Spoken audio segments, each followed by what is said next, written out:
Chennai basin bridge பாலம் மீது இருசக்கர வாகனத்தில் 2 இளைஞர்கள் வேகமாக சென்று கொண்டிருந்தனர். அப்போது பாலத்தை ஒட்டிய நடைபாதையில் மோதி கட்டுப்பாட்டை இழந்ததால் பாலத்தில் இருந்து தவறி கீழே விழுந்தனர். அப்போது வியாசர்பாடி நோக்கி சென்று கொண்டிருந்த மின்சார ரயிலில் அடிபட்டு அதில் ஆதில் என்ற இளைஞர் சம்பவ இடத்திலேயே உயிரிழந்தார். கால் முறிவு ஏற்பட்டு படுகாயமடைந்த கௌதம் என்பவருக்கு தீவிர சிகிச்சை அளிக்கப்பட்டு வருகிறது. புதுச்சேரி திண்டிவனம் தேசிய நெடுஞ்சாலை சுங்கச்சாவடியில் மின்னணு சுங்க கட்டண வசூல் முறை அறிமுகப்படுத்தப்பட்டுள்ளது. இந்தியாவின் பல்வேறு சுங்கச்சாவடிகளில் இந்த முறை நடைமுறையில் உள்ளது. இந்த முறையில் இடிசி என்ற தனி வழி இருக்கும். இவ்வழியில் பார்கோட் மூலம் ஸ்கேன் செய்யப்பட்டு வாகனங்கள் எங்கும் நிற்காமல் உடனுக்குடன் செல்ல முடிவதால் எரிபொருள் செலவும் நேரமும் மிச்சமாகும்.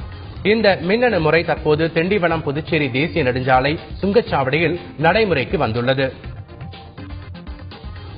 மதுரையில் இடி தாக்கியதில் படுகாயமடைந்த 2 சிறுவர்கள் மருத்துவமனையில் தீவிர சிகிச்சை பெற்று வருகின்றனர்.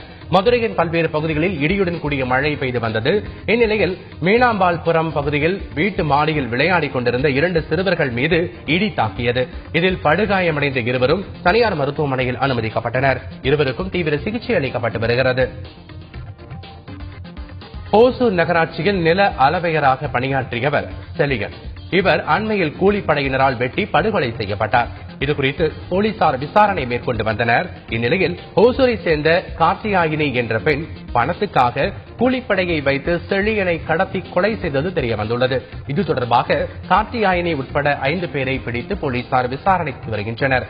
கொலையில் தொடர்புடைய மற்றவர்களையும் தேடி வருகின்றனர். உளுந்தூர்பேட்டை தொகுதியில் அடுத்த 6 மாதத்தில் இடைத்தேர்தல் நடக்கும் என பாமக சார்பில் போட்டியிட்ட வழக்கறிஞர் பாலு தெரிவித்துள்ளார். சந்தி டிவிக்கு பேட்டியளித்த அவர் இந்த தொகுதியில் மிகப்பெரிய அளவில் பண விநியோகம் நடந்ததாக தெரிவித்தார்.